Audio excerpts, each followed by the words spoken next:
Well, it's day 2 here at the Southport Musical Firework Championships. Now, yesterday, some of you noticed that I was a little bit quiet on social media, and that's because my priority was to one of the teams, Skyburst. I was looking after their health and safety and some of the technical sides of their show. Now, when I'm working on the show, priority has to be that rather than doing video. But today, I'm able to do a bit of videoing. I wanted to show you a couple of features of this competition that makes it quite unique. The first one is the fact that it is a split site. So what you have behind me is where the audience is going to be, and the lower energy fireworks, lower altitude and lower caliber fireworks. But the higher altitude stuff is actually, if we swing round here through the trees, and it's about another 60 meters through there. That's the shell site. Now, yesterday I did a bit of filming from the shell site so you can see where it is and try and put it into context with respect to the audience down there. So we're just driving into the area. This is actually way behind where the main audience is going to be. They're over on the left of the pictures you're looking at the screen. But this is where the shells are being set off from. So we're just passing one of the teams on the left there. That's Impact. You can see their shell racks there. I'll just have a little look at that one as we go past. A little nose, you see. That's what we do. And then the team I'm working with today at Skyburst Fireworks, we're over in this over this corner here. Now, I've been looking after their health and safety and helping supervise the show. Gosh, I tell you, it's a bit bright out here. Right, let's have a look what we've got then. So we've got these are all the electrical boxes down here, which are intelligent modules, these things here. And they've each got a unique address, and the computer that we're using to fire the show will talk to each of those modules.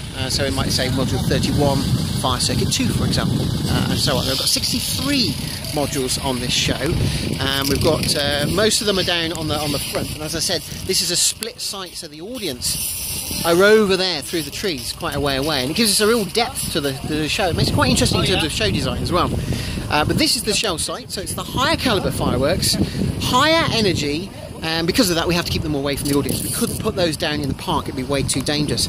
So right at the very back of the shell site are where the largest and highest fireworks are. So the largest caliber, so the largest diameter, and they're going to go the highest in the sky. And it's very important that we keep those furthest away from the audience, purely because of safety. If something goes wrong and they go off on the ground, then it makes it safer for the audience. Now, the other thing you'll notice is that all the fireworks have got foil on. Right, so the tubes like this, these are the mortars.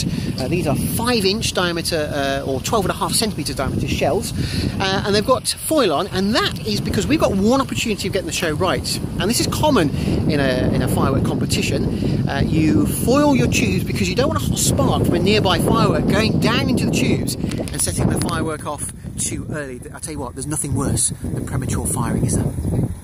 Well, of course, that was yesterday, and there were 2 teams firing yesterday, Skyburst and Impact. Tonight, it's PDC, Phenomenal and Bright Sparks. 3 companies in the same amount of space. Now, you can just see behind me just how tightly packed the site is. That presents all sorts of logistical issues when you're setting up. You're going to be firing over somebody else's material. So what the teams have done is they've aligned themselves in 3 strips across the field there.